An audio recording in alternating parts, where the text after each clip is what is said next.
New tonight, Stacey Abrams, the former Georgia gubernatorial candidate, has been chosen to deliver the Democrats' response to President Trump's State of the Union address. Keep in mind, she didn't actually win in Georgia. Anyway, Chuck Schumer chose this woman who's quite far left. Case in point, take a look for yourself.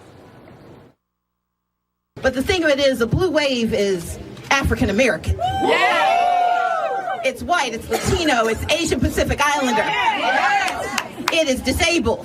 It is differently abled. It is LGBTQ. It is law enforcement. It is veterans. It is made up of those who've been told that they are not worthy of being here. It is comprised of those who are documented and undocumented.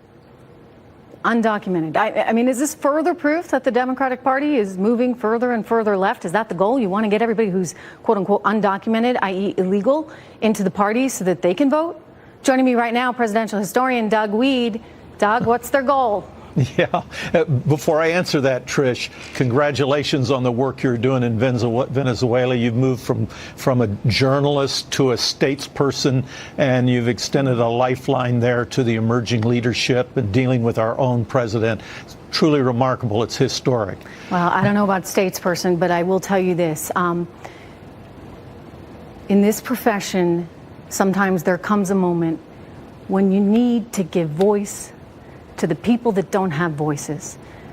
And there are times when we can do that, and we should all be very, very proud. And that has been something I've tried to do here on this program. So thank you, Doug. Thank you for noting it. Done. And there is real change happening, and the people deserve it. They really do. They have suffered far too long. They do. This Stacey Abrams, at first I thought this is crazy. She lost the election, as you pointed out. They've got 24 candidates running for president of the United States, and yet they pick her. She is extreme left. But you know what? She's a good speaker. She has a great smile. Maybe being a good speaker is better than having all those other things working for you. We'll see. You remember Will Rogers once said, "I don't belong to an organized political party. I'm a Democrat." So we'll see. Well, you know, I guess, again, as we watch this whole socialism scenario play out, and I think it's fair to say, like, you know, it's not even socialism. It may have started as socialism in Venezuela. It may have started as innocently as some of the things that we're hearing from the left, some of which don't feel that innocent, frankly. But it may have started out with very good intentions, the desire to help the poor, and yet it gets corrupted along the way. And I think we've seen this historically time and time again. What happens, Doug?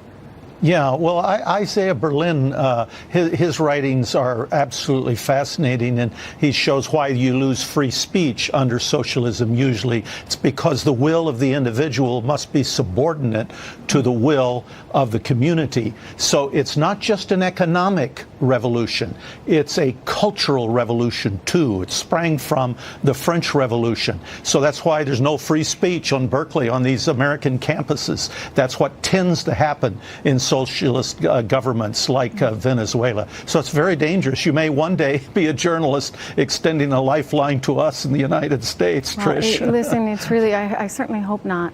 I certainly hope not. I mean, this is something we should all stand up for. Freedom of speech is so much a part of who we are and what our history has been. So thank you. I think those were some pretty poignant comments tonight. Doug Wead, thank you for being here. Thank you. All right, coming up, everyone, more of my exclusive interview with